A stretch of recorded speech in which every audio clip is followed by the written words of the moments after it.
they have a different rate for their sewer. Yeah. Spread the load. Good evening. We will call to order the regular meeting agenda of the Miami Special Utility Authority for Tuesday, May the 21st, 2013 at 6 p.m. Located here in the Miami Civic Center, filed in the office of the city clerk, and posted in the main lobby in the north outside entryway of the Miami Civic Center at 2 p.m. on May the 20th, 2013. The trust may discuss, consider, and vote on any item listed in this agenda. Number 1, we are called to order. Number 2 is the consent agenda. The following items are on the consent agenda. All items listed on the consent agenda are deemed to be non-controversial and routine in nature by the governing board. They will be approved by one motion of the Miami Special Utility Authority.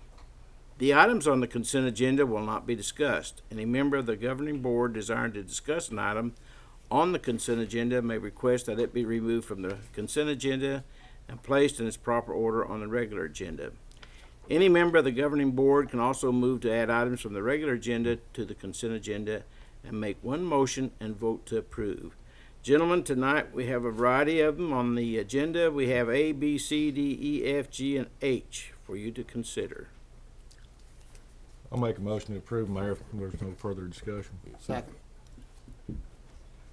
Trustee Johnson? Aye. Trustee Schultz? Aye. Trustee Weston? Aye. Trustee Sharbert? Aye. Chairman Ketcher? Aye. Thank you, gentlemen. A, B, C, D, E, F, G, and H have been approved. Item 3, public input and unscheduled personal appearances. Anybody wishing to address the council here or the Special Utility Authority? Being none, we'll go to 4, resolution authorizing the sale, issuance, and delivery of notes of the authority to provide funds for the purpose of constructing, equipping, and improving a community center and stadium complex to be located on the northeastern Oklahoma A&M College campus. Authorizing sale thereof at a discount and waiving competitive bidding thereof. Mr. Bishop? Thank you, Mr. Chairman. Tonight, staff is requesting PowerPoint, please. Adoption of a resolution authorizing the sale, issuance, and delivery of notes of the authority to provide funds for the purposes of constructing, equipping, improving a community center and stadium complex to be located in northeastern Oklahoma A&M College campus, authorizing the sale thereof at a discount and waiving competitive bidding thereon. At a previous meeting, the Board of Trustees, by resolution, authorized the issuance of capital appreciation bonds for the Red Robertson Event Center. Since that time, the Trust Bonds Advisors have recommended the Trust issue bond anticipation notes, BANs, in lieu of CABs. This resolution authorizes the issuance of BANs in place of the previously authorized CABs. No other change is affected. These BANs have received a rating of A- from Standard & Poor and will receive a favorable interest rate as a result. The Trust retained a rating of A on all outstanding debt. Staff is requesting approval of the resolution as submitted. David, do you have anything on this, on the legalities? Mr. Chairman, Mayor, I did have a chance to review this with Mr. Bishop and look at the rationale behind bond counsel's recommendations, and I do approve, sir. Okay. Questions, gentlemen? I have none, Mayor. Life, please. Motion to approve. A second. Trustee Sharbert? Aye. Trustee Weston? Aye. Trustee Schultz? Aye. Trustee Johnson? Aye. Chairman Ketcher? Aye. Thank you, gentlemen. Item 4 has been approved with all ayes. Item 5, update on the status of the proposed Peoria Tribe sanitation sewer system. Chuck Childs. Good evening, Chuck. Good evening. Just wanted to update you tonight on the Peoria Tribe sanitary sewer. Their consultant was supposed to be here tonight to provide an update on the engineering work that they're doing. Right now, they're progressing with the engineering, doing the survey work along Route 10. And what we're talking about here, just a reminder, is that the Peoria Golf Course clubhouse is needing sanitary sewer service. And as they have approached the city about providing that sanitary sewer service to that facility. Their engineer Small Arrow Engineering is conducting the engineering, doing the survey work. We met with them about a month ago, and they're progressing doing that engineering study. We have Anderson Engineering working with us to evaluate what they're proposing.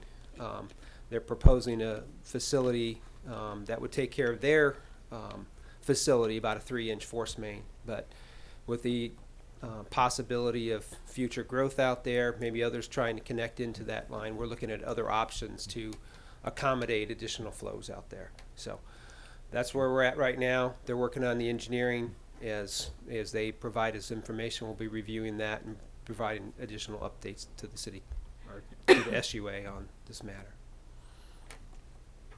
Jeff, you have anything? No, Your Honor, just to point out that we've had a number of meetings with the tribe, and we're pleased they're taking lead status on this.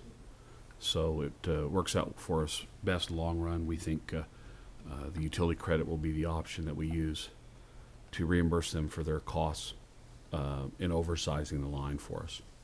But this is a great example of positive cooperation between the city and one of our native tribes. David, do you have any comments on this area? Mr. Chairman, I can tell you that I've had numerous meetings with Mr. Childs regarding the project, and one thing that has been frequently discussed is maintaining frequent and ongoing contact with the representatives of the tribe, so that it's fully understood that the city wants to offer full cooperation, and so that there's never a concern that there's a lack of communication. From what I've seen, that's been the case. There's been complete and ongoing communication and a very, very positive cooperative effort, and I'll do anything I can to promote it in that regard. Okay. Any discussion, gentlemen? I just think Jeff wanted, I'm not sure he made the point clear enough. This is a really good deal for the taxpayers because the tribe's paying the bulk of the cost, and we're just going to pay that incremental portion and get a nice size pipe, if you will, out there. So it's a good deal for the Miami taxpayers. Mr. Chairman, if I may, one thing that is not fully resolved is the nature of the easement that may be utilized to provide for the location of this line and any support facilities that may be involved. I'm aware of that issue, and so whether the existing state right-of-way easement will be available is certainly being considered, or whether it may be necessary to get additional easements is being considered, and whether or not that may involve potential for some form of annexation to accommodate the line is also being considered.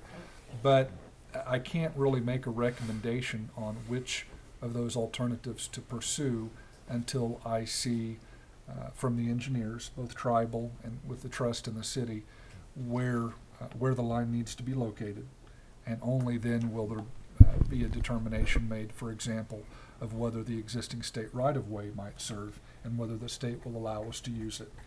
In the event that it may become necessary to consider some limited annexation to accommodate a line or to acquire an easement, you'll certainly hear from me promptly.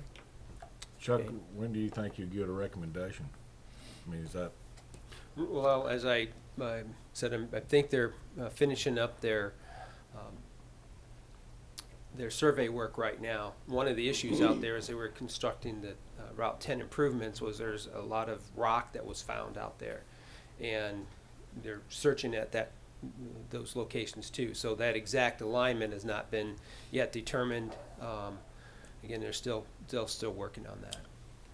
From what I've heard, that could mean we're on the north side of the road, the south side of the road. We just don't know right now.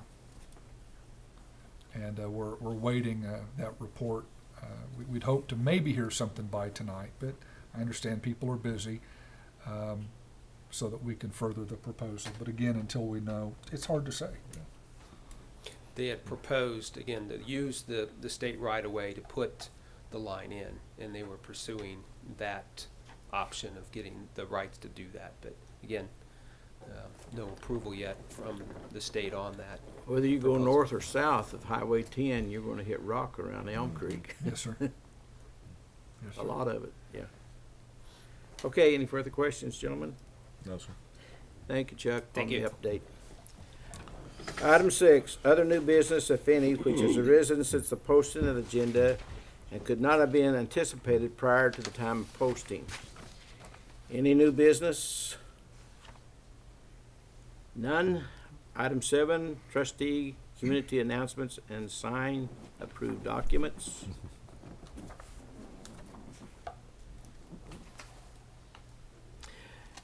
While the documents are being signed, item 8, staff reports. You have written information in your iPad packets. If you have any questions, we have those individuals here to answer them that work for the city. Anybody have any questions? And item 9 is adjournment. Let's to adjourn. I'll second, Mayor. Trustee Schultz? Aye. Trustee Johnson? Aye. Trustee Weston? Aye. Trustee Sharbit? Aye. Chairman Ketcher? Aye, all ayes. Thank you, gentlemen. We're adjourned at 6:11. Good evening. Call to order the regular meeting and agenda of the Miami City Council for Tuesday, May the 21st, 2013 at 6:15 p.m. Filed in the office of the city clerk and posted in the main lobby in the north outside entryway of the Miami Civic Center at 2 p.m. on May the 20th, 2013. We are called to order, and the council may discuss, consider, and vote on any item listed in this agenda. We have a good Baptist preacher with us tonight, Brother Gerald Dyer. He's going to lead us into our invocation, and I'm going to ask him to direct some prayers to those poor people down in Moore, Oklahoma, and that surrounding area. And then if you'll remain standing, we'll do the Pledge of Allegiance, please. Good evening, Pastor. Good evening. I think everybody knows our state's been hard hit the last few days in what some are saying will be the biggest tornado ever to hit this country. And we got a lot of folks that have been displaced, deaths, things that we can't even imagine. Last night when the siren went off, my family went to the basement. I can't imagine what it'd be like if we'd come out and our house been gone, but that's where a lot of people are. So as we think about them tonight, I want us to just pause for a moment of silence. And if you will, focus on those folks and their needs in this critical time.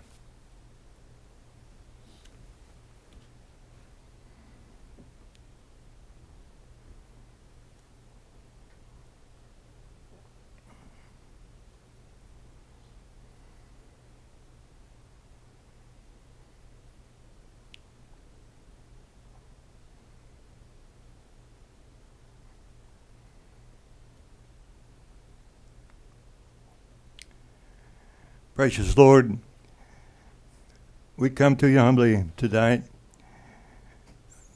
conscious of the tragedies that has struck our state,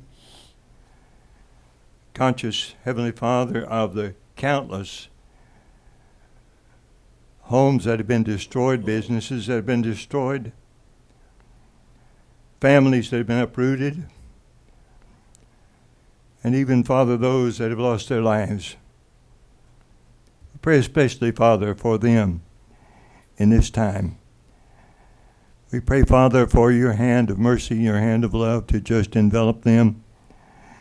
And Father, especially for those who are parents of children. It's hard for a parent to bury a child. And so we lift them up to you tonight, that you might reach down in mercy and touch them.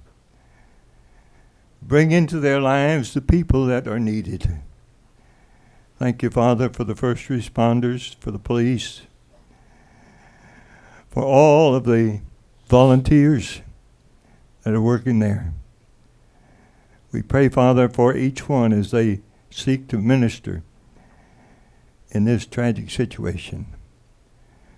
We pray that in the days ahead, Father, that you might open doors for them, doors of opportunity that would bring about healing and fulfillment of their heart's desires. And Father, now I pray for this meeting tonight. I thank you for these men on this council. men who love this city and have freely given of their time and their talents in order to serve the rest of us. So, Father, I pray that you'll bless them, that you'll guide them, that you'll give them an extra amount of wisdom and understanding in every decision they have to make. Thank you for the privilege of living in a free country and in a city like Miami. Thank you for your grace, your salvation, your death on the cross for us. I pray all this in Christ's name. Amen. Amen. Thank you, Brother Jerome. We'll do the pledge now, please. I pledge allegiance to the flag of the United States of America and to the republic for which it stands, one nation, under God, indivisible, with liberty and justice for all.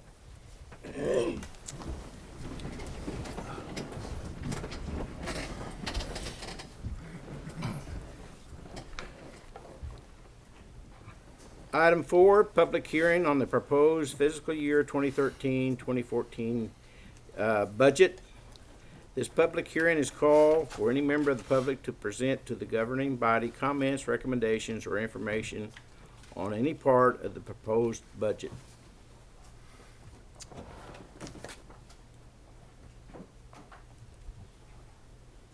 Anybody wanting to speak on the budget? We'll turn it over to Mr. Bishop. Jeff? Thank you, Your Honor. PowerPoint, please.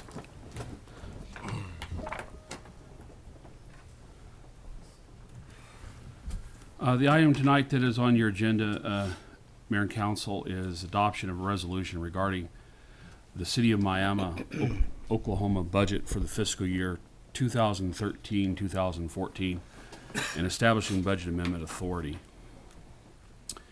Normally, it has been my practice in my past positions to read my budget message that's included in the document, namely because it's probably the last time it'll ever get discussed.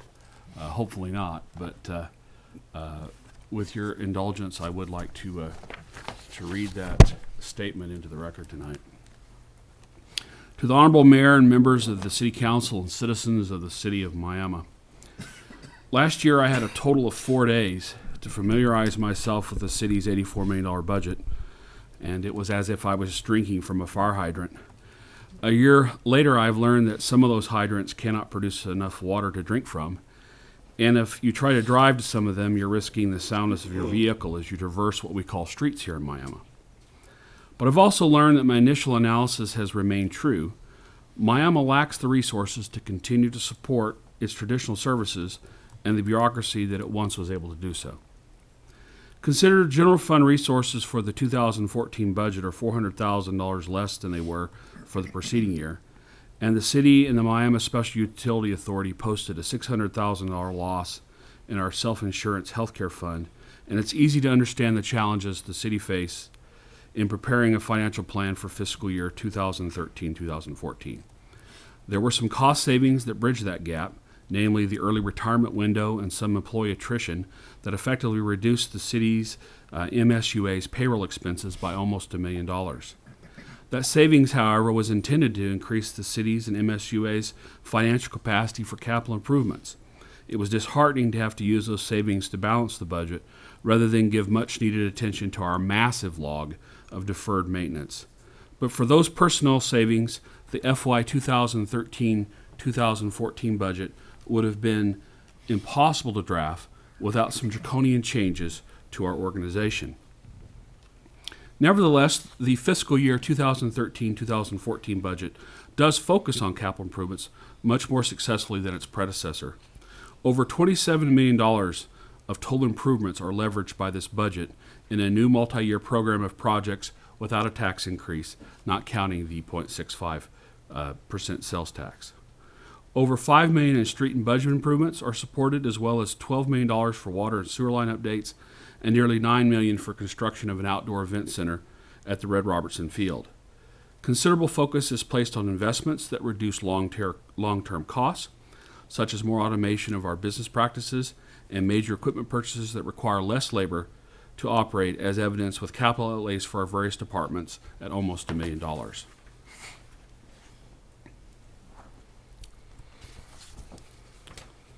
This proposed budget also has a new feature. We intend to budget all personnel costs in a single fund. This allows the taxpayer to quickly understand the total cost of personnel at the city and the MSUA. It makes it more convenient for us to track the effects of policy on personnel costs, as changes are easy to measure. This budget also contains a lock on the number of full-time equivalent positions authorized by the City Council Board of Trustees in the form of a directive to me. I am a firm believer that city managers are not monarchs. The ability to make changes on a whim runs counter to my concept of accountability.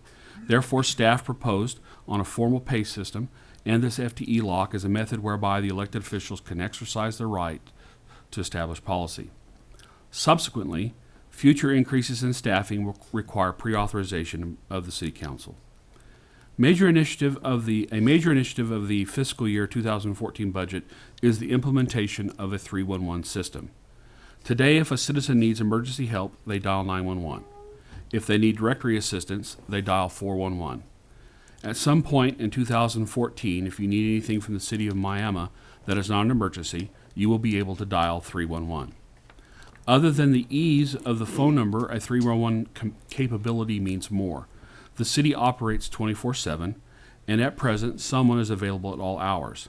While the number of FTEs dwindles considerably in the evening, you can still report issues like water line breaks, electrical outages, and so on. Why not be able to still ask questions about your utility bill or building permits when you need? Staff does not have an estimated time for delivering these services 24/7, but major steps are already underway. Investments in technology are already moving the city in the direction of establishing its own knowledge base that someday may allow any customer service person to answer most questions on all of the city's business. These investments are now possible, but not due to an increasing revenue, but rather via a commitment to operate on a cash flow model. This was made necessity due to the creation of a stabilization fund and the segregation of reserve funds to a committed fund balance status. As a result, the lion's share of the city's and MSUA's reserve funds are no longer available to support expenditures in excess of revenue received. The effect has been significant. For example, in my budget message last year, I drew attention to the fact that the city's fund balances were declining at an exponential rate, as evidenced in the chart below and is shown on the screen. With the implementation of a cash flow model, fund balance is no longer necessary for operations. This allows annual budget savings to be moved to the capital improvement fund to address the hundreds of millions of dollars in deferred maintenance. As a result, we were able to forestall last year's projected decline in fund balance in a significant way, as is presented in this chart. The major change in this graph is a combining of the former Department of Public Utilities and the Miami Special Utility and the increase in ending fund balance. Next year, these graphs will become relevant as we are moving these reserve funds to a dedicated fund for emergencies. The Council will consider legislation attaching restrictions on the use of those critical funds for the proverbial rainy day. Accordingly, the fund will be named the Rainy Day Fund and will contain both the Stabilization Fund for natural disasters, an equipment and repair reserve for the city's infrastructure, and a small allocation for unbudgeted emergencies similar to this year's shortfall in the Health Insurance Fund. Looking forward has been a difficult task in this environment. So many issues have defined the city and MSUA's work plan that little time and resources are left to look forward. We will forge ahead just the same. This fiscal year, the City of Miami will launch an effort to update our comprehensive plan, a document written in the 1960s that has remained unedited since the late 1970s. We will examine the potential for annexation of choice development land and perhaps even explore the possibility of de-annexing certain liabilities. We will continue our efforts to improve our technology to become contemporary with the communities we compete with for residents and businesses, improvements in records management, and information in general so that we can keep our constituents informed and allow the city, MSUA, to make fewer mistakes will be a priority in this fiscal year. Continuing with reforms to bring the city MSUA closer to the letter of law remains a priority. We will focus on improvements recommended by the Oklahoma State Auditor's Office. We will recognize the efforts of citizen activists to improve our accountability. And we will also applaud the investment of time, blood, sweat, and tears our forebears have expended to make this community home. We will have disagreements moving forward. Let us try to work together to find solutions that recognize the right, yet honor the sacrifices of our forefathers. Finally, I encourage you to participate in your government more. Please remember that it is your government, yet no policy is set in the coffee shop or in the ice cream aisle at Walmart. For your city, it is made the first and third Tuesday of the month, and you're invited and encouraged to participate. The proposed budget presented to you is a balanced budget prepared in accordance with the Oklahoma Municipal Budget Act and Title 11 of the Oklahoma Statutes. We submit this budget for your consideration and approval. City staff looks forward to working with the council and citizens in the administration of the fiscal year 2013-14 budget. I thank you for the opportunity to serve as your city manager, and I appreciate the support of the City Council and the Board of Public Utilities. Your Honor, staff would submit resolution authorizing, and that's a typo, my apologies, resolution approving the City of Miami, Oklahoma budget for fiscal year 2013-2014 and establishing budget amendment authority. Mayor, I'd just like to recognize Jill and Lindsay and Jeff for the job they do on this.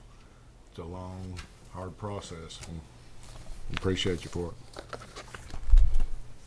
David, you have any comments on this, in this area? No, Mayor. Any other comments, gentlemen? It is an involved process. We use other people from Oklahoma City, the Crawford accounting firm, to help us. We want it done correctly by state law, and it's presented to you tonight and to the public.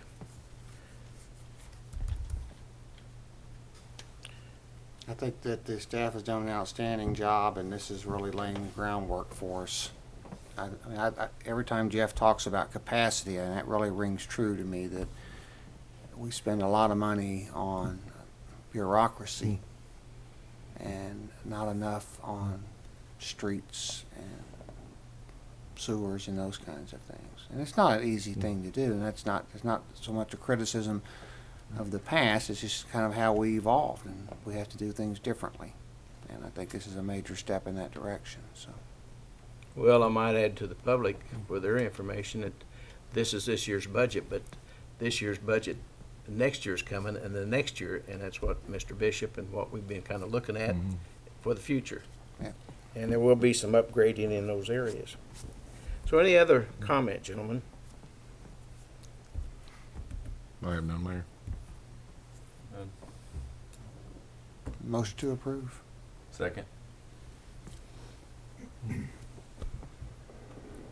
Councilman Schultz? Aye. Councilman Sharbit? Aye. Councilman Weston? Aye. Councilman Johnson? Aye. Mayor Kitcher? Aye. All ayes. Number 5, the resolution has passed for our fiscal year 2013-2014 budget. Item 6, citizens' input and unscheduled personal appearances. Anybody wanting to appear to address this body? None. Item 7, consent agenda. PowerPoint, please. What did you say, Jeff? Item 7, consent agenda. The following items are on the consent agenda. All items listed on the consent agenda are deemed to be non-controversial and routine in nature by the governing board. They will be approved by one motion of the Miami City Council. The items on the consent agenda will not be discussed. Any member of the governing board desiring to discuss an item on the consent agenda may request that it be removed from the consent agenda and placed in its proper order on the regular agenda. Any member of the governing board can also move to add items from the regular agenda to the consent agenda and make one motion and vote to approve. Gentlemen, tonight you will be looking at A, B, C, D, E, F, G, H, I, J, and K for your action. Live, please. If there's no items that any councilman wants to discuss in particular, I would make a motion that we approve items A through K. I'll second that, Mayor. Councilman Schultz? Aye. Councilman Johnson? Aye. Councilman Sharbit? Aye. Councilman Weston? Aye. Mayor Kitcher? Aye. I will make a little comment. Item H, that's authorize the mayor to sign the Neosho River Rip-Rap Project grant documents that include boating and fishing access agreement, application for the permit to construct, GRDA permit to dredge, and 404 permit application. What that means is Riverview Park, there's an old dam goes across it. Part of it's still gone and still remains, but it's about 1,000 foot down on the east side down to that boat ramp. That's going to be dredged, and then there's going to be huge rocks put in there to keep the east side of that river from washing away. So they'll dredge for silt and sediment, I guess, and then put the rocks in there. Should be very attractive for our people, and I think they're going to try to do something where you can not just stand on the rocks, but have some type of path there on those rocks where you can stand on a level surface. So that'll be interesting to see how it comes about. Okay. That items, all those have passed, and thank you very much. Item 8, authorize mayor's signature on ordinance amending Article 2, Weeds, Grass, and Trash of Chapter 15, Nuisance and Health. David Anderson, our legal advisor. Thank you, Mayor, members of the council. Chapter 15 of the Code of Ordinances provides the municipal ordinances governing the city's standards and enforcement of public nuisances and some issues related to public health. One of the specific provisions of that chapter is at Article 2, Weeds, Grass, and Trash. And I'd like to take a brief moment simply to inform the citizenry.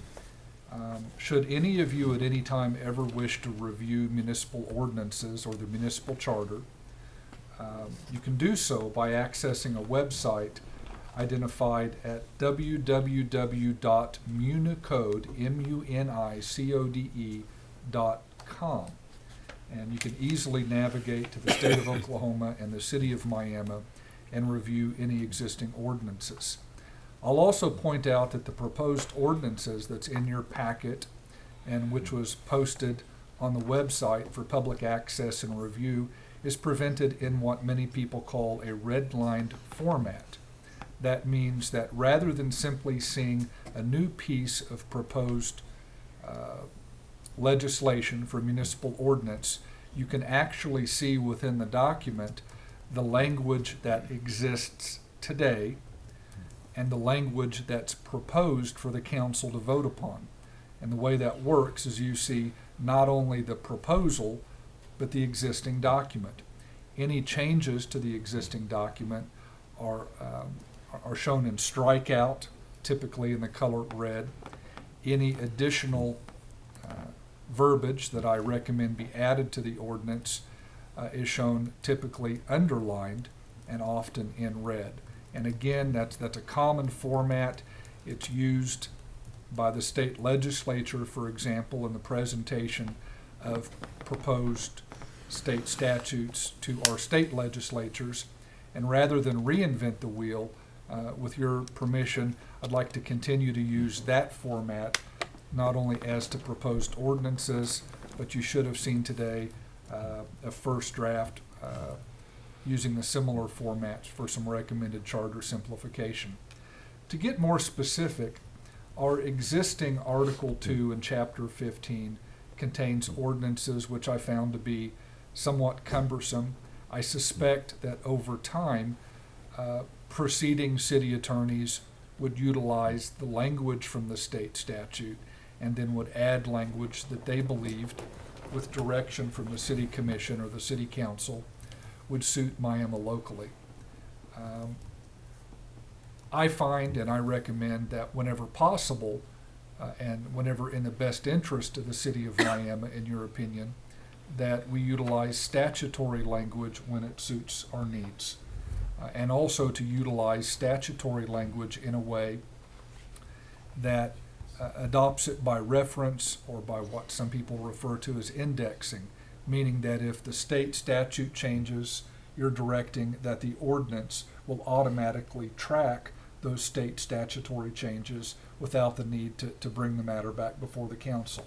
I will tell you that when the legislature is in session, as part of my job, I try to review whatever legislation is pending and may pass the state legislature that affects municipalities. And that's not something that I do completely on my own. We also, as part of our membership of the Oklahoma Municipal League, receive routine updates. So were I to see any changes in state statutes that might change your understanding or the meaning of an ordinance indexed to state statute, or frankly, whether I saw an upcoming change in state law that affected our existing ordinances. You may recall about 6 months ago that came into play with regard to the carry of firearms, for example, where state preemption kicked in. I would let you know, so that if impending change in a state statute, we're going to bring about a large change in the implementation of an indexed municipal ordinance, you would know and you wouldn't find out by surprise. In this particular instance, there's an existing state statute that governs the issue of the cleaning and mowing of property within municipalities. That state statute is shown at Title 11 of the Oklahoma State Statutes, Article 22 under the General Powers of Municipalities, Section 22-111, which is captioned Cleaning and Mowing of Property. Again, should anybody in the listening audience want to review that source material and compare it to the proposed ordinance, that's available at a state-sponsored website called www.oscn.net. And those matters are available there. Okay, in this particular instance, I found that our existing municipal ordinance that has not been overhauled in several years only authorized the municipality to pursue one or two of the existing 3 remedies that are available under state law with regard to real problems that sometimes arise with regard to what I like to call weeds, grass, and trash. And so I wanted to propose an ordinance initially to make sure that all 3 remedies were recommended to you to make available to city staff when enforcing these issues. One of the problems that I noticed or I perceived it as a problem with our existing ordinance is that although state statutory law authorizes municipal police officers to write citations or municipal court tickets for problems with weeds, grass, and trash, our existing ordinance did not allow that to occur without a lengthy administrative process.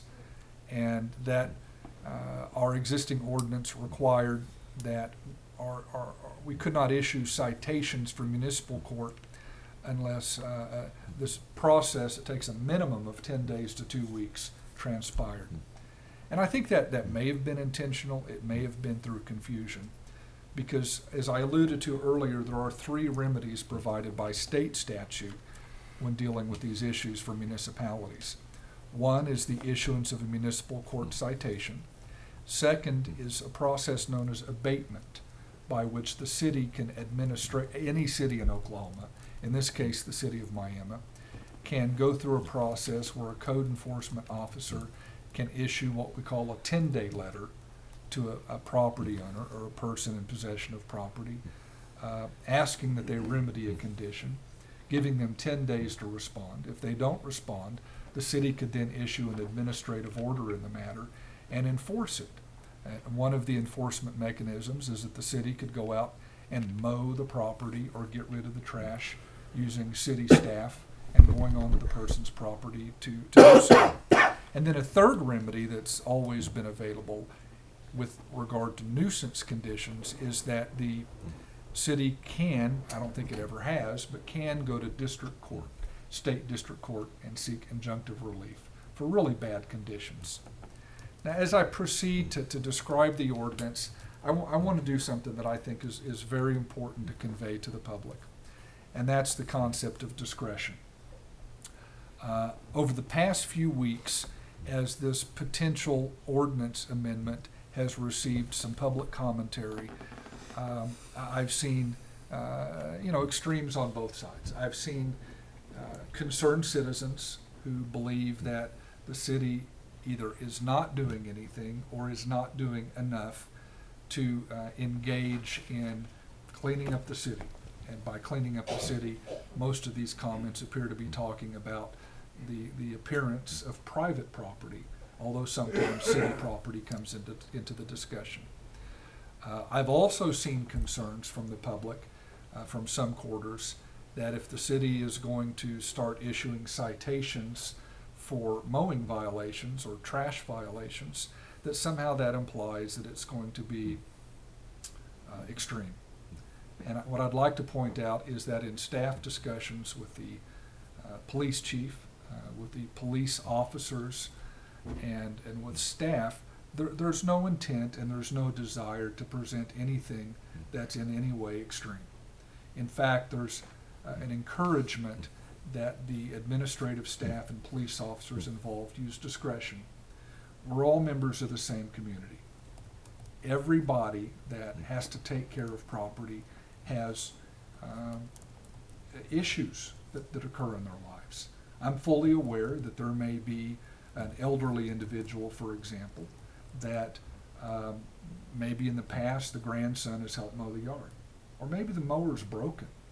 Or maybe it's rained a whole lot in the preceding days and the grass has gotten pretty thick. And nobody intends to not mow their yard, but there are mitigating circumstances. And the discussion that's occurred is that if you authorize the change in the ordinance that would allow the issuance of municipal court citations, it's all with the understanding that the code officers in the police department would show discretion. And that if it's not everybody, for example, gets a speeding ticket, regardless of who you are. A police officer can talk to the citizen and decide whether issuing a citation is the thing to do in that situation. And that's what I would anticipate happening if you approve this ordinance. I'd also like to point out that if you pass this ordinance, you're adopting state law definitions with regard to excessive weeds, grass, and trash. So I want to make it very clear that this really isn't about aesthetics or looking at grass or a yard that is simply not as well mowed or well trimmed as some might prefer. We are, after all, operating as public employees and as elected officials. If you adopt the ordinance, you are adopting by reference definitions that are provided by state statute.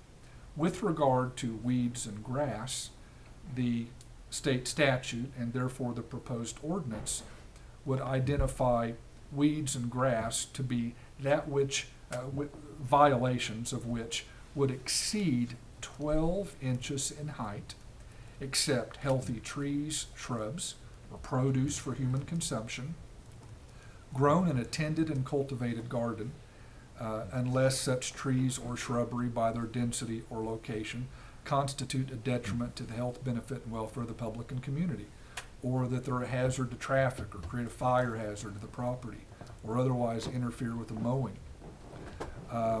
Also, weeds and excessively high grass under the state definition state that violations would occur when, regardless of height, you have really just bad weeds and grass that harbor, conceal, or invites deposits or accumulation of refuse or trash. I think we've all seen those stands of weeds that, before you know it, they've accumulated all the trash that blows around in that part of town. We would also be looking at the state definition with regard to weeds and excessively high grass, which may harbor rodents or vermin, or give off unpleasant or noxious odors, or create a fire or traffic hazard, or are dead and diseased. And again, I'd like to point out that under the state law, the weeds and excessively high grass that the ordinance contemplates by reference to state law does not include tended crops on any land that may be zoned for agricultural use, and there are further details. But again, we're not talking about people's gardens, okay? With regard to the state statutory definition of trash, that's defined as any refuse, litter, ashes, leaves, debris, paper, combustible materials, rubbish, offal or waste, or matter of any kind or form which is uncared for, discarded, or abandoned. So hopefully I can put to rest some of the rumors that this ordinance is designed to do something inappropriate. This ordinance is designed to comply strictly with state law, using the definitions provided by state law, and to empower the code officers and the police officers who are involved. And by the way, the reason police officers would be involved is because under Oklahoma state statutory law, municipal court citations are supposed to be issued by law enforcement officers. All of these things are done for a reason. None of them are proposed to get the city out of the business of encouraging good property maintenance. To the contrary, I'm recommending that you empower the city with this additional tool, this ability to utilize municipal court citations rather than delaying for weeks at a time in an administrative process. Obviously, I would encourage you to expect discretion from myself and from other administrative officers when deciding whether to issue a citation for municipal court, or alternatively to determine when it may be appropriate to go through an administrative process, or when it may be appropriate to take a matter to city court, to district court. And I will continue to try to earn your trust and show that that discretion is being properly exercised. Finally, I'd like to point out that the proposed ordinance contains a repeat offender provision. In addition to spending many tens of thousands of dollars each year mowing what amounts to other people's property, I also find that in many cases you have repeat offenders. And I'd like you to look at it from this perspective. We're not necessarily talking about what I'll call ordinary folk. We're talking about people who seem to understand that under the prior ordinance, the existing ordinance, some folk can sit back and wait for the city to mow their property under that administrative process with the 10-day letters. Mm-hmm. And then all the city can really do at that point is add the cost of the mowing to their property taxes, which may or may not get paid, and or put a lien on the property, for example. We may or may not ever see reimbursement to the city. I think there are a few people out there who think that's a pretty good system. You know, We could also put on a utility bill. we can do that too, and that's in there as well, sir. So again, it's all about empowering different options that can be used in a discretionary manner for the purpose of helping to clean up the community, encouraging people to clean up the community, but showing discretion to our friends and neighbors while we do that as government officials. I want to return to the comment I opened a few moments ago, and that's repeat offenders.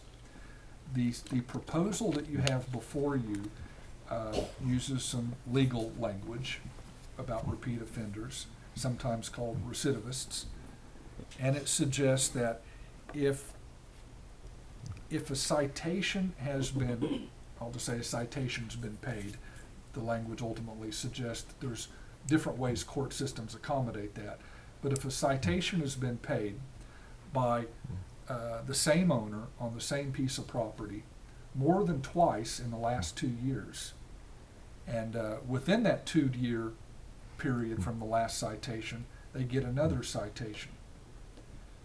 In other words, on the third and subsequent offense by the same owner on the same piece of property, that there's a mandatory fine. I've recommended a mandatory fine in the amount of $250.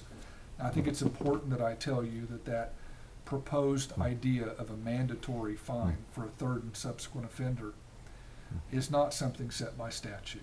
By state statute, you could impose a fine of up to $750 per ticket and up to 90 days in jail per ticket. Now that is simply because state law gives municipal governing bodies that much leeway over almost any municipal violation.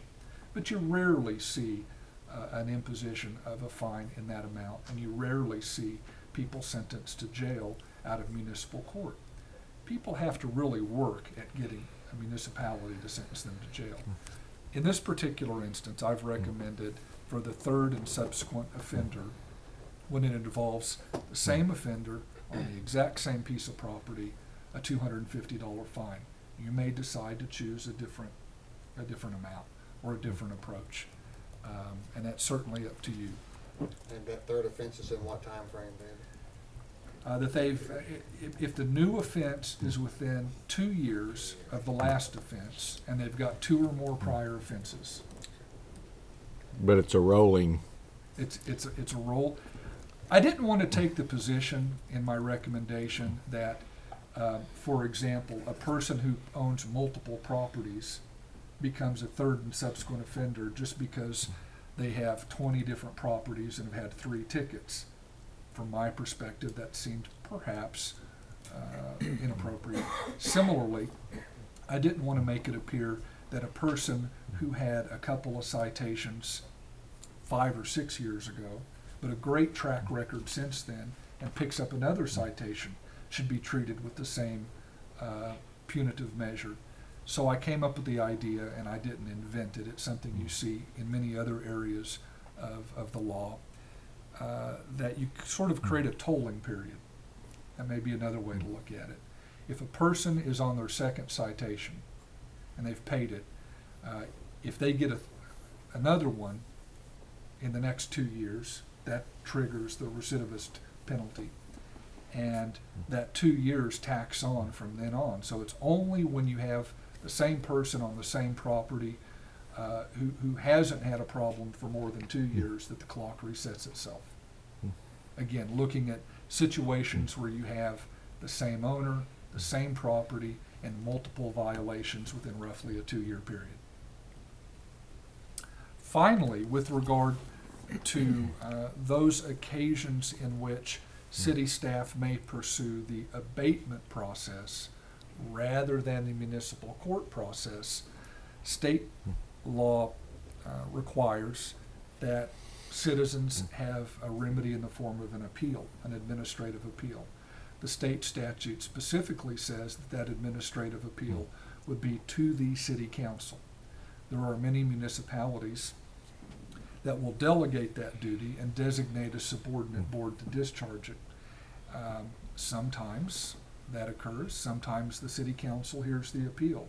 And I would be looking for direction of this ordinance from the council on whether you wanted the city council to hear those administrative appeals or whether you want to designate a different board. I can tell you that in the roughly 5 years since I've been here, I've never seen an administrative appeal of an abatement determination. So I don't think you'd be looking at large numbers, and in fact, you may never see one in your tenure on the city council. So from that perspective, I could certainly concur or even advocate with the idea that the city council discharge that role. If that were the case, I would have to request that you approve the proposed ordinance with an amendment providing that the city council will hear those administrative appeals. But I want to make this very clear. If you approve the ordinance and a person receives a municipal court citation, all of those appeals have to be handled by the state district court. They don't like Judge Chestnut's decision. State law says that they're appeals to district court. It's only within the abatement process, with the 10-day letters and so forth, that it's necessary to set up the city council or a subordinate board as an appellate appeal board. Dave, did you say as it's currently written, it is to the Board of Adjustments? Is the way this draft contemplates? Yes, sir. Okay. And so if they make appeal to the Board of Adjustments and they're not happy with that answer, the outcome of that, where would they go from there? There's a state statute that says if they don't like the appellate decision from the administrative board, they can pursue an appeal on code issues to the Oklahoma District Court. And if is the remedy the same if it was the city council instead of the Board of Adjustments, if they Yes. were unhappy? So, Yes, sir. so if it went through the Board of Adjustments, it wouldn't then come to the council. It would go directly, if they wanted to appeal, it would go directly to district court. Yes, sir. Okay. But again, I should point out that the strict language of the statute says that the city council would be the appellate board. You may be aware that there are other environments legislatively in which appeals are directed by statute to a Board of Adjustments or Board of Variances. In this particular state law, administrative appeals are directed to the city council. That's unless you choose a subordinate board. And I think the point there is that the city council is deemed by the legislature to be responsible for making sure that the appeals are handled in the appropriate manner. Was it necessary we have this appeal board? Yes, By For what? State law? statute. Yes, For sir. the abatement process, though. Yeah, not for the tickets. The tickets go through the court system, but the administrative process, which is an alternative route, state law requires that we have an appeals board, and by default, it's the city council unless you designate someone else. If we go to the abatement process, my preference would be the city council. I don't know how everybody else feels. That's my And those my are- opinion. And councilman, in that case, those, of course, would be public hearings. If someone thought that the city was trying to get them to remove, I don't know, an accumulation of tires, for example, that were contributing to standing water concerns and mosquitoes and West Nile virus and other health issues, and they didn't like the administrative decision of the code officers, and they wanted to appeal that to the city council, then presumably that would be in a public hearing televised to the community.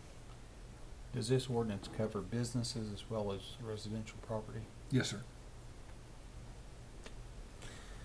And we're not, and I also want to point out, we're not changing the standard. The standard has always been 12 inches. Discretion becomes critical. You're going to see situations where some of the grass is 7 or 8 inches tall, and yet in other areas it's gone to seed, and you see shoots that are extra high. I think another thing that you'll have to be mindful of is that if people in the community are going to start getting citations for this, you may begin to see more feedback and concerns about city property. And I'd like to point out to the public, the city is not immune from its own ordinances. We're required to comply with any law that you may impose on others. So if you get a citation, you go see our city judge and he gives you a fine, whatever. The process there, if you don't like it, you have to go to district court. Yes, sir. And the city judge would have, I want to point this out. Let's say that an individual receives a citation. And as I suggested earlier, it's implied in the process that the police officer or code officer will show discretion, that they'll be as polite as the citizen will let them be. Okay? And those who do law enforcement work know exactly what I mean by that. It's just the way it is. You're as nice as people let you be. And that's important that you do that. So the first level of discretion is the code officer or the police officer. The second level of discretion is with the city prosecutor and the city judge. The city judge doesn't have to impose any fine. The city judge can reach, if he thinks it's appropriate, and I'm not trying to impose on his discretion now, I just want you to know, judges have discretion too. They can talk to the city attorney, or excuse me, city prosecutor can talk to the individual in advance of court, try to work something out. There's nothing wrong with that. That happens all the time.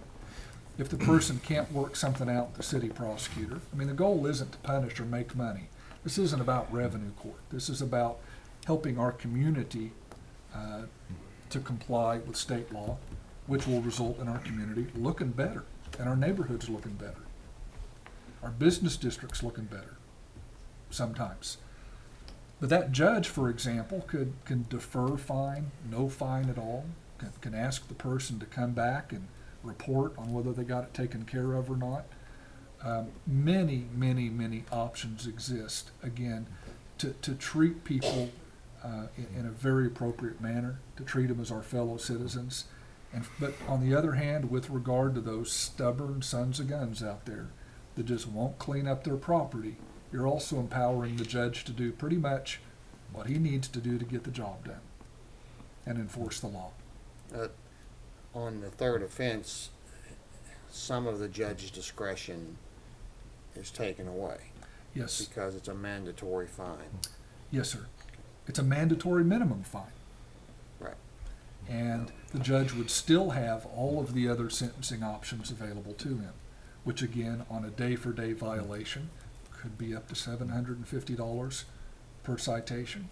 And again, although this may sound extreme, and I'm just illustrating it to describe the ordinance, up to 90 days in jail. Now, do I see that happening? No. But the judge would be able to look at the individual and say, why are we having a problem, and what can we do to take care of it? Really, that changes nothing.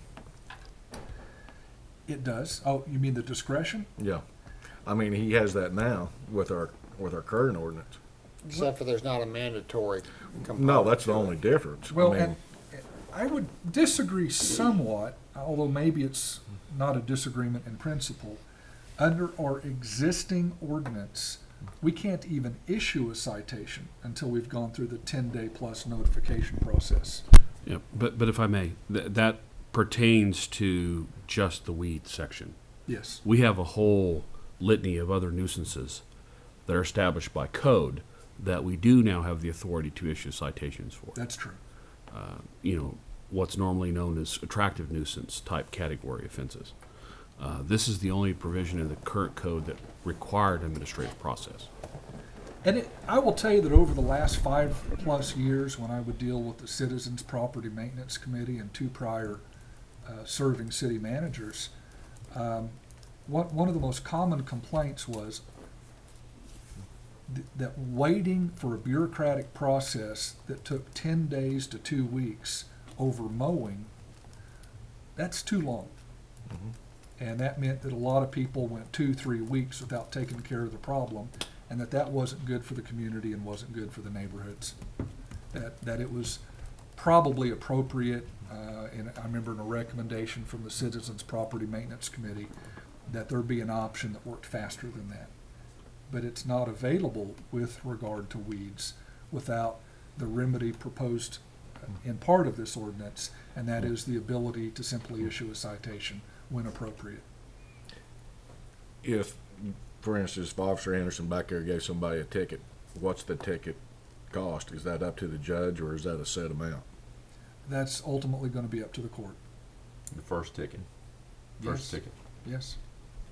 No warning tickets, just They're going to have to show up, talk to the it's a site. It's declared a misdemeanor. It carries up to $750 and 90 days in jail, and they'll simply have to come to the city prosecutor on court date, talk about it, and see what needs to be done and what can be worked out.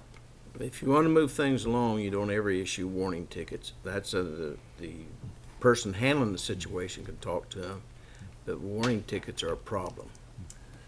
If it warrants it, you either give them a break or you give them a citation and move on, because there'll be other ones to talk to.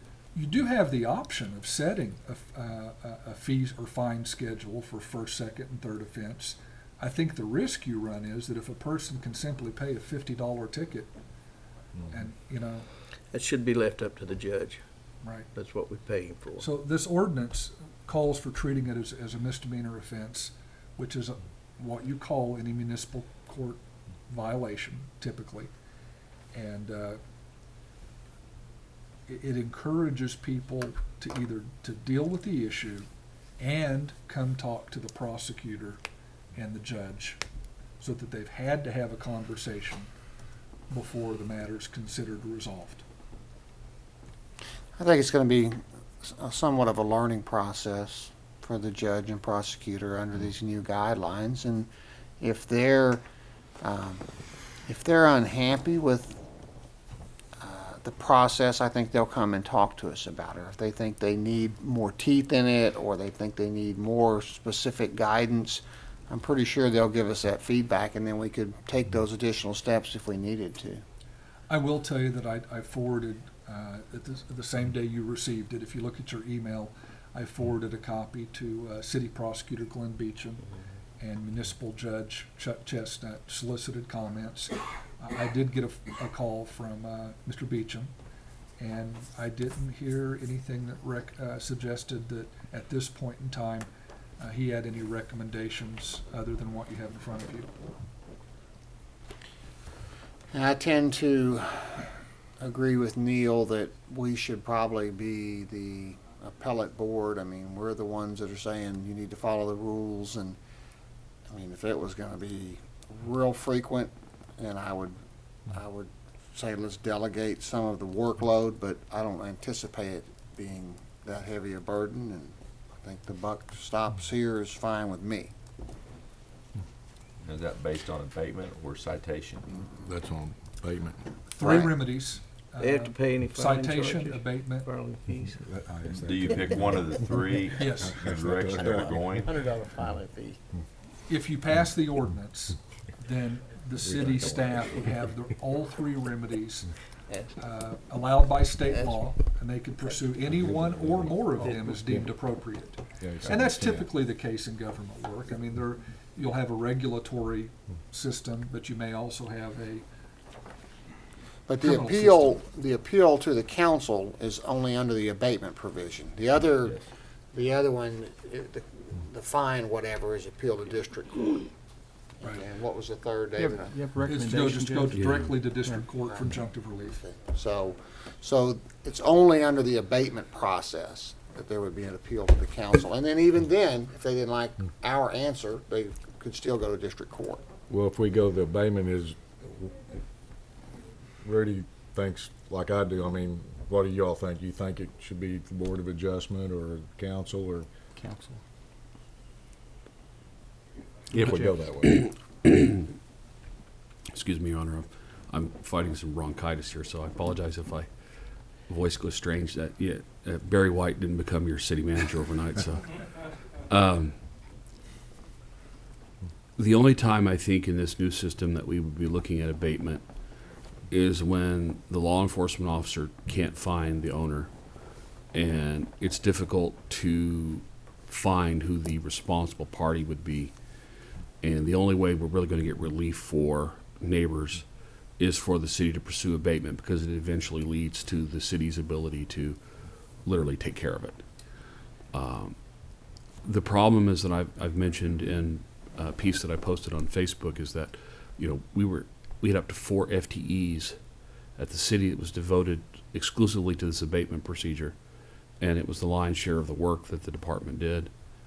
And it's just infinitely easier to go the citation route. Most people, when a police officer approaches them, are going to probably make arrangements, explain the situation. It's going to get resolved, rather than having an exhaustive administrative process. So I don't anticipate that you're going to have many abatement type situations. One of the things that I like about this system over the other is that when we're dealing with institution-owned properties, like Bank of Who's Watts Foreclosure has it in properties. foreclosure, we can cite the Bank of Who's Watts. And, as far as having it attached to the taxes, when you're already upside down on a mortgage, who cares what the tax lien is? So this is a great tool for dealing with those, and unfortunately we have way too many of those properties, and as do many communities across the country. So we view this as a simpler approach. Contrary to what some may have thought, it will not be meaner. It's much more efficient. We've got some great advancements about to take place in the police department from a technology standpoint. That'll make it easier for the police officers to issue citations. It's not the painful, long, exhaustive process of writing in a pad and what some would say chicken scratch by some, especially if I was writing them. But I think it will probably work out. It's the system that I've used most of the places I've been, and we've already got a due process framework in place with the court. We're already paying for it. Why are we doing another layer of administrative on top of that? So it's much more cost effective. Recognize that there will be kinks to work out. I mean, we're having our own kinks to work out. We contracted out our mowing, and had the notice to proceed last Wednesday, and it hasn't stopped raining since then, so we're behind in our own mowing. So we understand, stuff happens. Police officers understand that. They got to mow yards themselves too. This is really about working for the really bad situations, and gives us some meaty teeth to put into it. So staff's recommending approval of the ordinance. If you're interested in changing the appeal body to the city council, we have no position on that whatsoever. That's purely your call. The ordinance is highly simplified, and I know this has been a very lengthy and belabored presentation, but I've got to tell you, over the last 5 or 6 years, it's been one of the hottest topics. Caused a lot of discussion, a lot of dissent, a lot of concerns. I can tell you with candor, confidence, even with enthusiasm, that I think if you take this approach, people may wonder at first how it's going to work out. But you've got good people working for you. They're going to treat people right the vast majority of the time. When there's a disagreement, well, we can deal with that. And it gives you a simplified ordinance and additional remedies. It's shorter, it's easier to understand. Finally, if anyone wants to make a motion that changes the reference to Board of Adjustment, and Jill, I'll simply point out to you that for the record, that would be approval with an amendment to proposed section 15-236B, which would delete Board of Adjustment and insert City Council. If we go that way. If you go that route. Yes, sir. I'll make that motion just in case. I'd second that, For with approval? that change. Okay. Councilman Johnson? Aye. Councilman Sharbit? Aye. Councilman Weston? Aye. Councilman Schultz? Aye. Mayor Ketcher? Aye. All ayes, that has passed. Item 9, resolution approving the incurring of indebtedness. No, sir. Your Honor, No, if it's the I wrong may. one. Item 9. 9 is emergency clause if requested. No, Yeah, that's it. Item 9 is emergency clause. Yes, sir. what did we just, You we did just number made 8. a motion for the amendment for the Council Board of Adjustment. Is that all we done? No, for the Yeah, we ordinance. passed it For the ordinance. Okay. For with the that ordinance language in it. with the amended language. Okay. And this would be the emergency clause to go in effect Okay. immediately. Right. I'm caught up. I think. Yes, sir. And I was Yes. reading off an old city council thing that was changed. Anyway, emergency clause if requested on ordinance amending Article 2, Weed, Grass, and Trash, Chapter 15, Nuisance and Health. Brief David present- Anderson. Sorry, Your Honor. Brief presentation. You'll probably see emergency clauses in many cases from now on listed as a separate agenda item. And that's simply because in order to cause an ordinance to go into immediate effect, you got to vote on an emergency clause. But along with that, there has to be an identified reason. There has to be a specifically identified emergency that justifies something going into immediate effect. Otherwise, state law provides that ordinances go into effect 30 days after their passage, unless you specify a later date in the ordinance. In this particular instance, I can simply point out that the grass is growing right now. And if you would like to see this go into effect for a reason that public health, welfare, and safety, and frankly, the season we're in justifies letting this go into effect immediately, that's your choice. I have no recommendation either way, but we made this available to you. I move that we adopt the emergency clause. Second. Councilman Schultz? Aye. Councilman Johnson? Aye. Councilman Sharbit? Aye. Councilman Weston? Aye. Mayor Ketcher? Aye, all ayes. Number 9 is passed. Item 10, authorize mayor's signature on resolution approving the incurring of indebtedness by the Miami Special Utility Authority, consenting to the issuance of notes evidence the same, waiving competitive bidding thereon. Jeff? Thank you, Your Honor. This is the companion item to the item that appeared earlier this evening on the Miami Special Utility Authority's agenda.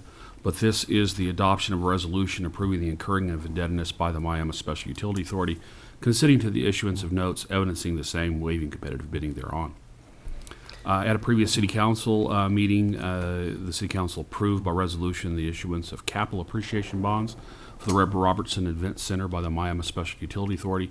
Since that time, the Trust Bond Advisors have recommended the trust issue bond anticipation notes instead. This resolution authorizes the issuance of bans by the Miami Special Utility Authority in place of cabs. No other change is affected. These bans have received a rating of A- from Standard & Poor's and receive a favorable interest as a result, and the trust retained its rating of A on all outstanding debt.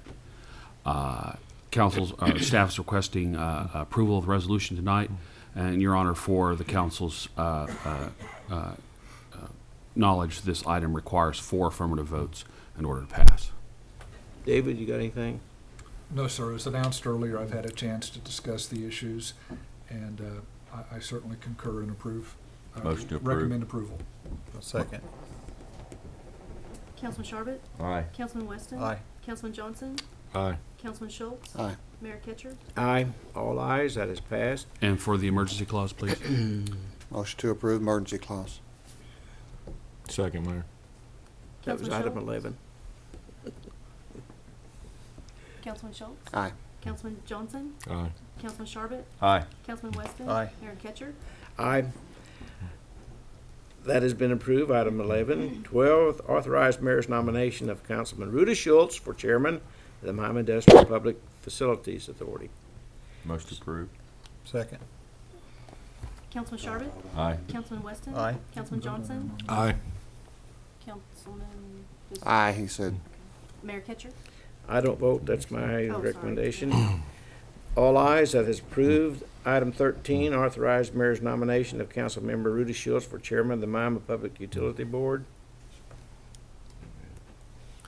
Make motion. Second. Councilman Weston? Aye. Councilman Sharbit? Aye. Councilman Johnson? Aye. Councilman Schultz? Aye. Thank you. Item 14, authorize mayor's nomination of Councilman Rudy Schultz for mayor pro tem. Making a motion to approve your nomination, Mayor. Second. Councilman Johnson? Aye. Councilman Weston? Aye. Councilman Sharbit? Aye. Councilman Schultz? Aye. Mayor, if I Thank you may, again. if I may just say, first, thank you for the confidence of yourself and the council.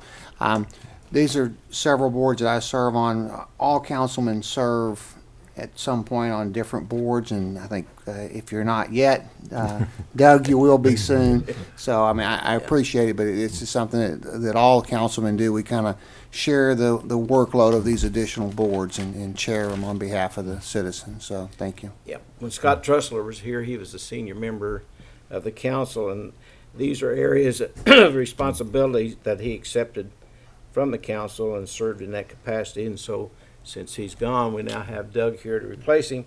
The next senior person was Rudy, so Rudy gets the 3.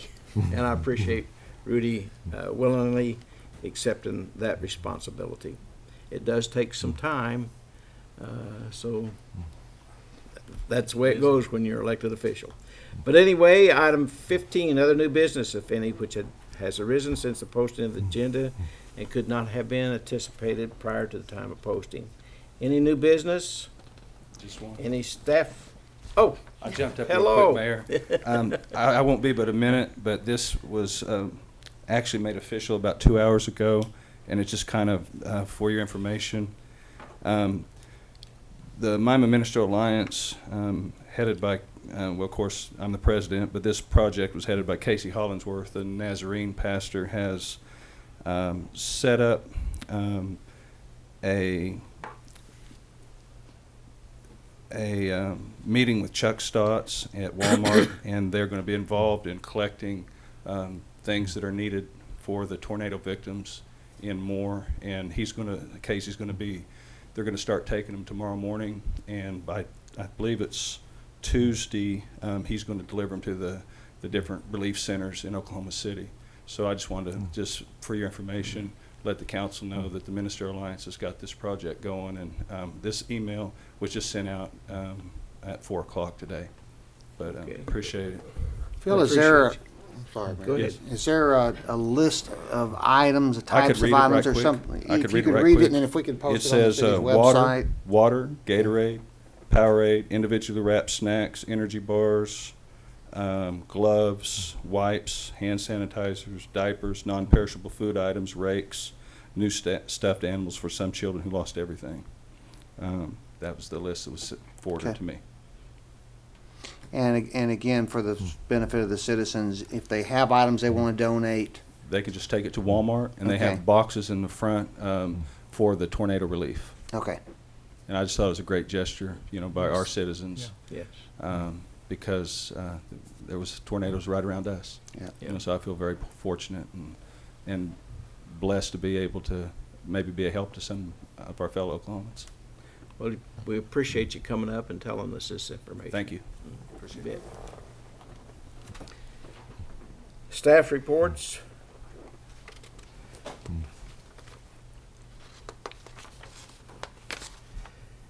Mayor and council community announcements. Gentlemen have anything? Signed documents by Jill. Item 18, executive session pursuant to 25 OS Section 307B2 for purposes of discussing negotiations concerning employees and representatives of employees groups pursuant to 25 OS Section 307E. The city council may not go into executive session unless executive session is authorized by a majority vote of a quorum of the members present, and the vote is a recorded vote. Neither public body may take any vote on any action on any item of business considered in an executive session except in the public meeting with the vote of each member publicly cast and recorded. Tonight, the executive session is negotiations concerning employees and representatives of employees group, to wit, Fraternal Order of Police, FOP, Lodge Number 121, and the International Association of Firefighters, IAFF, Local 1969, authorized in the Title 25 OS Section 307B2. Gentlemen, I need a motion and a second to go into executive session. Mayor, I'd make a motion to go into executive session to discuss contract negotiations with the unions. I'll second, Mayor. Councilman Schultz? Aye. Councilman Johnson? Aye. Councilman Weston? Aye. Councilman Sharbit? Aye. Mayor Kitcher? Aye. We're in executive session at 7:25.